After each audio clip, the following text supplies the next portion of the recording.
pinakamataas sa pagpupuri, pagluluwalhati, pagdarakila at pagsamba ay sa ating pinakamamahal na Panginoong Jesus po lamang. Hallelujah! Double honor respect sa ating beloved parents in the Lord at patuloy po nating inaalala ang mga mabubuting turo at aral na iniwan ng ating beloved pastor and beloved assistant pastor, hallelujah, sa kanila po mga beloved children, sa lahat po ng mga ginagamit sa banal na ubasan ng ating pinakamamahal na Panginoong Jesus, sa inyo po mga beloved kapatiran, isa po mapagpalang gabi po sa bawat isa, hallelujah. Nagpapasalamat po ako sa ating pinakamamahal na Panginoong Jesus, hallelujah. Dahil muli niya po akong binigyan ng pagkakataon na pasalamat, makapagpatotoo ng kanyang mga gawa sa aking, mga bubuting gawa sa aking buhay, sa aming buhay, hallelujah. Nagpapasalamat ako sa mahal na Panginoon, hallelujah, dahil kanina po bigla pong sumakit yung dibdib ko, hallelujah, yung dito sa may kanang part ng sa may shoulders part, hallelujah. And then naalala ko po bigla na ilang weeks, ilang Fridays na po ako nagsasabi na magpapasalamat and hindi po natutuloy, hallelujah, hindi po ako nagpapalista, hindi po ako, kahit na po kami yung nagsusulat, hindi ko po sinusulat yung pangalan ko, hallelujah, andyan po yung ilang araw ko na rin po itong nararamdaman, hallelujah, and then kanina po, naramdaman ko na naman ulit po, hallelujah, andyan po na habang nag-assist po sa solemn, hallelujah, nakita ko po si beloved mama nagsusulat, hallelujah.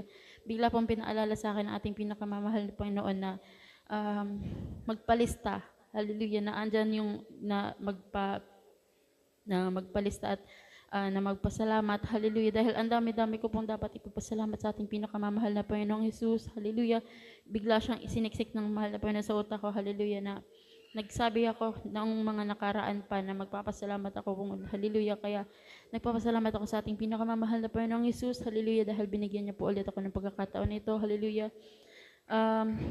Last year po, bandang September po yun, hallelujah, yung isang client ko na full-time, hallelujah, naging part-time po yun, hallelujah, and then kalaunan, nagkaroon po siya ng problem sa personal niyang buhay, hallelujah, and then natigil po yung kumbaga, tinanggal na muna po ako dahil hindi muna po siya magtatrabaho dahil personal niya pong mga nangyayari sa buhay niya. Hallelujah. So by September po, by October, halos mag-anniversary po yon. Wala talaga po akong income noon. Hallelujah. Meron pala po, may natira po sa aking part-time. Hallelujah. So bali halos 2 to 3 months po na wala po akong stable income. Hallelujah. Tapos, so hanggang December po yun, hallelujah, sorry po. Bali hanggang November po, nung time po na yun, grabe rin po yung paghahanap ko ng trabaho, hallelujah. Nananalangin ako lagi sa mahal na Panginoon na kung ano po yung kalooban niya na trabaho, yung hindi po talaga maapektuhan yung pagdalo ko, hallelujah. Yung flexible lang po, kung ano pong oras ko gusto magtrabaho, yun po yung ibigay niya sa akin, hallelujah, dahil yun na nga po nung nag-apply po ako, hallelujah, siguro po nasa 200 yung in-applyan ko, isa lang, mayroon naman pong na mga interviews para sa agencies, pero dalawa lang po yung talagang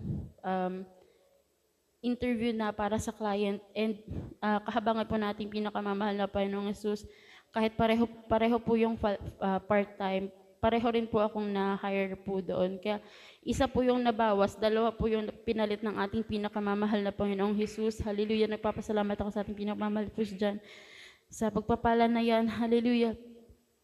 And then, lately lang po, hallelujah, andyan po yung pagpapala ng ating pinakamamahal na Panginoong Jesus. Hallelujah, na yung mga nauna ko pa pong mga panalangin, mga siguro years ago na po, hallelujah, and hinakalimutan ko na nga po yung panalangin ko na yun na, or yung parang plano ko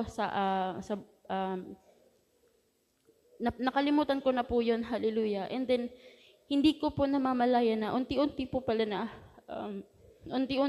ipinagkakaloob ng mahal na Panginoon yung pagpapala po na yun, hallelujah, na noon ko pa man po siya pinapanalangin, pero nakalimutan ko na talaga. Pero grabe po yung pagpapala ng ating pinakamamahal na Panginoong Hesus, na unti-unti po siya na binibigay sa akin ng ating pinakamamahal na Panginoong Hesus. Hallelujah. Nagpapasalamat ako sa karunungan ng ating pinakamamahal na Panginoong Hesus, na hindi talaga po tayo gagawing buntot ng ating pinakamamahal na Panginoong Hesus. Hallelujah.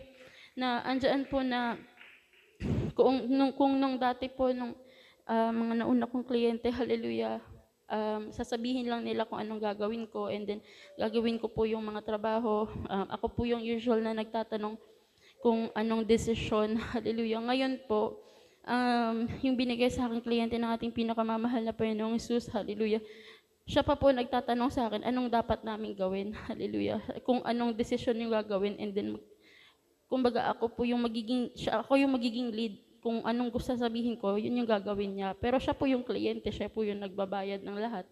Hallelujah. Pero andyan po na nagpapasalamat ako sa karunungan na patuloy na binibigay ng ating pinakamamahal na Panginoong Hesus sa paggabay niya sa trabaho po namin ang aking beloved husband. Hallelujah.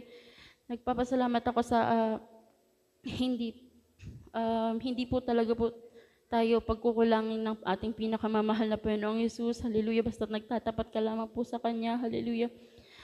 Nagpapasalamat din po ako sa mahal na Panginoon. Hallelujah. Dahil ng mga nakaraang linggo po, hallelujah, pareho po kami nagkasakit ng aking beloved baby. Hallelujah.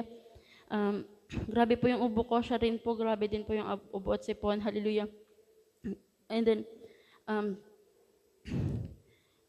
pero nagpapasalamat ako sa ating pinakamamahal na Panginoong Hesus, na dahil kahit na po grabe po yung ubo niya at yung sipon, hallelujah, nakikita niyo po dyan sa likod, hallelujah, grabe pa rin po yung kasiglahan niya, magtakbo-takbo dyan, hallelujah, grabe pa rin po yung malusog pa rin po siya kahit may nararamdaman na ubo at sipon, hallelujah. Hallelujah. Nagpapasalamat ako sa ating pinakamamahal na Panginoon sa kagalingan na patuloy niyang pinagkakaloob, hallelujah. Maging po sa aking mga magulang, hallelujah, sa kalusugan, sa aking mga parents-in-law, sa kalusugan na patuloy niyang pinagkakaloob, hallelujah. Nagpapasalamat ako sa ating pinakamamahal na Panginoong Hesus, hallelujah, sa mga pagpapalang pinansyal, material, lalong higit po sa lahat, sa pagpapalang espiritual, hallelujah. At bilang ang lahat po ng kapurihan, kapasalamatan ay tanging sa ating pinakamamahal na Panginoong Hesus po lamang.